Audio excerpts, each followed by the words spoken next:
नमस्कार, खबरें जारी न्यूज 24 पर मैं हूं आपके साथ मकसूद खान। फिलहाल देखेंगे 50 बड़ी और अहम खबरें तेज रफ्तार अंदाज में सुपर 50 में।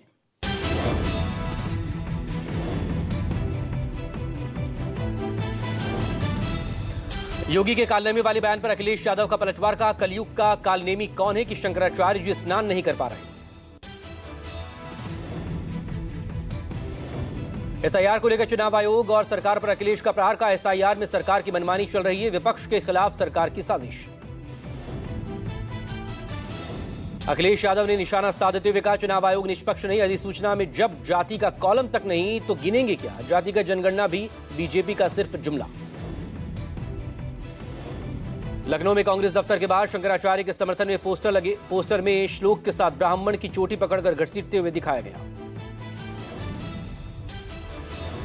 स्वामी अविमुक्तेश्वरानंद ने की यूपी के डेप्यूटी सीएम केशव प्रसाद मौर्य की तारीफ का। ऐसे ही समझदार व्यक्ति को सीएम बनाया जाना चाहिए, तभी प्रदेश के लिए कुछ अच्छा होगा। 18वें रोजगार मेले में 61,000 युवाओं को मिली सरकारी नौकरी। पीएम ने युवाओं को नियुक्ति पत्र वितरित करते हुए कहा युवाओं को कौशल से जोड़ना सरकार की प्राथमिकता। अविमुक्तेश्वरानंद के शिविर में लगे सीसीटीवी कैमरे। शिविर के आसपास लगाए गए कई कैमरे। मौनी अमावस्या विवाद के बाद ये कैमरे लगाए गए। बीएसपी सुप्रीमो मायावती ने किया पोस्ट। स्वामी शंकराचार्य पर प्रतिक्रिया दी। कहा पिछले कुछ सालों में भी किसी भी धर्म के पर्व, त्योहार, पूजा पाठ, स्नान में राजनीतिक लोगों का बड़ा हस्तक्षेप, लोगों में है चिंता। केजीएमयू के अंदर मजार हटाने के नोटिस पर मौलाना खालिद रशीद फिरंगी महली का बयान। मजार बनाने के लिए परमिशन न लेने की बात कहना गलत। मजार के सैकड़ों साल बाद बनाया गया केजीएमयू। सूत्रों के मुताबिक 1000 उदीप्तमान कार्यकर्ता बहाल करने जा रही है। भविष्य के नेताओं को तैयार करेगी बीजेपी। मिलेगा 3 साल का विशेष प्रशिक्षण। 25 से लेकर 40 साल की उम्र के होंगे उदीप्तमान कार्यकर्ता। कानून व्यवस्था को लेकर सीएम योगी का बयान। का कानून व्यवस्था का सर्वोत्तम उदाहरण है यूपी। यूपी के विकास में देश को गति मिलेगी। यूपी होगा विकसित भारत का प्रतिबिंब। नेताजी सुभाष चंद्र के पोते चंद्र कुमार बोस ने ममता को बताया देश का भावी नेता। देश की नेता के तौर पर ममता को देश का नेतृत्व करने का आह्वान भी किया। उत्तर 24 परगना के दत्तापुकुर इलाके में रास्ते पर टायर जलाकर एसआईआर के खिलाफ विरोध हुआ है। प्रदर्शन कर रहे लोगों ने मांग की हियरिंग केंद्र उनके साथ इलाके में रहे, साथ ही दस्तावेज में छूट मिले। मध्य प्रदेश के उज्जैन में बजरंग दल के नेता से मारपीट के बाद सांप्रदायिक तनाव बढ़ा। तोड़फोड़, आगजनी और पथराव के बाद धारा 163 लागू। 15 आरोपी गिरफ्तार। सीएम बोले किसी को नहीं बख्शेंगे। गणतंत्र दिवस से पहले घाटी में सेना को बड़ी कामयाबी मिली। जम्मू कश्मीर के कठुआ में जैश कमांडर ढेर। अमेरिका मेड M4 राइफल बरामद। बिलावर में सुरक्षा बलों का सर्च ऑपरेशन जारी।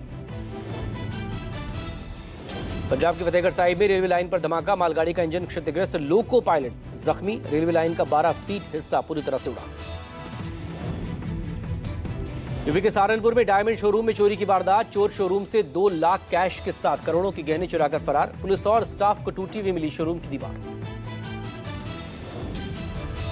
गाजियाबाद में चोरों ने दुकान का शटर तोड़कर गले से 15,000 रुपए पार कर दिए। विरोध करने पर लड़के को ईंट दिखाकर चोरों ने धमकाया। सीसीटीवी में कैद हुआ पूरा वाकया। नवी मुंबई की केमिकल फैक्ट्री में भीषण आग लगी। फायर ब्रिगेड की कई गाड़ियों ने आग पर काबू पाया। गुजरात के भरूच में पुलिस भर्ती प्रक्रिया के दौरान 25 साल के युवक की मौत। फिजिकल टेस्ट के लिए हुई 5 किलोमीटर की दौड़ के दौरान युवक की जान गई। पिता के सामने युवक ने दम तोड़ा। राजस्थान के अलवर स्थित फोटो स्टूडियो में जमकर तोड़फोड़ हुई। 15 से 20 युवकों ने कुर्सियां फेंककर कांच तोड़े। 3 लोगों को पीटा। एक की हालत नाजुक।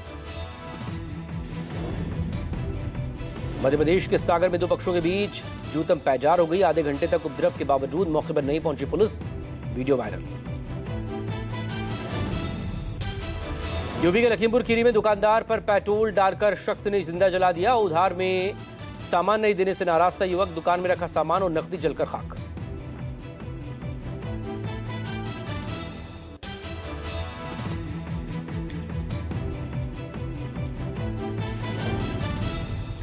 दिल्ली के कैफे फायरिंग मामले में आरोपी का कबूलनामा लिखा। मैंने फैजान को खुद से मारा, उसने मुझे थप्पड़ मारा, इसीलिए मैंने उसकी जान ली। मेरे घर वालों का इसमें कोई रोल नहीं। पटना में नीट छात्रा की मौत मामले में नया अपडेट। मामले में टीम का गठन किया गया। एसआईटी के दस्तावेज अधूरे होने की वजह से जांच प्रक्रिया में परेशानी। एम्स की तरफ से बनी टीम में 5 विशेषज्ञ शामिल। दिल्ली के वेलकम इलाके में फायरिंग, कैफे में गोलाबारी से मची अफरा तफरी। फैजान नाम के युवक की गोली मारकर हत्या, जांच में जुटी पुलिस। जालंधर में बिस्किट बनाने वाली फैक्ट्री में आग लग गई। फायर ब्रिगेड ने आग पर काबू पाया। 40 से ज्यादा फायर ब्रिगेड की गाड़ियों ने बुझाई आग। नोएडा के सेक्टर 25A में चलती कार आग का गोला बन गई। बाल बाल बचे कार सवार, फायर ब्रिगेड ने बुझाई आग। यूपी के कानपुर में बक्से के अंदर से निकला लड़की का बॉयफ्रेंड। मां फैक्ट्री गई तो लड़की ने बॉयफ्रेंड को घर पे बुला लिया। चाची को शक होने पर पुलिस और परिजन मौके पर पहुंचे। बाराबंकी के मेयो मेडिकल कॉलेज में डंडों से छात्र की बेरहमी से पिटाई। वार्डन की दबंगई देखकर भड़के छात्र, पिटाई का वीडियो वायरल। यूपी के कानपुर में 2 पक्षों में जमकर विवाद, मारपीट का वीडियो सोशल मीडिया पर वायरल। गंभीर रूप से जख्मी युवक का इलाज जारी। बिहार के भागलपुर में छात्र ने चाकू मारकर साथी का कत्ल कर दिया। 12वीं कक्षा में एक साथ पढ़ते थे दोनों। मामूली कहासुनी के बाद विवाद हुआ था।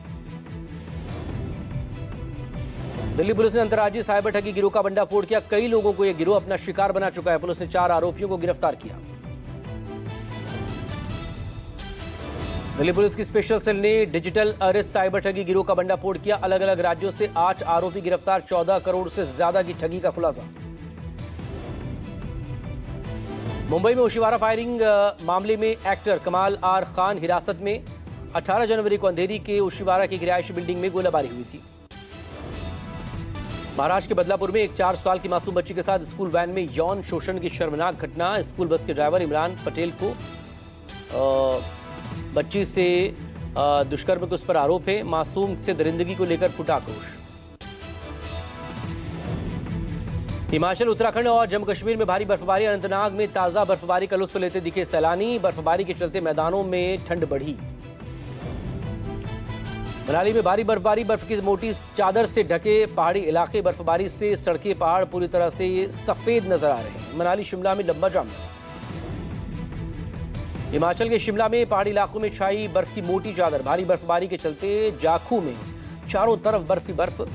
565 सड़कें बर्फबारी की वजह से बंद। हिमाचल के धर्मशाला में ताजा बर्फबारी की तस्वीरें सामने आई हैं। सैलानियों की संख्या को देखते हुए शिमला से 10 किलोमीटर दूर ढल्ली से आगे ट्रैफिक रोका गया। जम्मू कश्मीर के डोडा में लगातार दूसरे दिन भी बर्फबारी।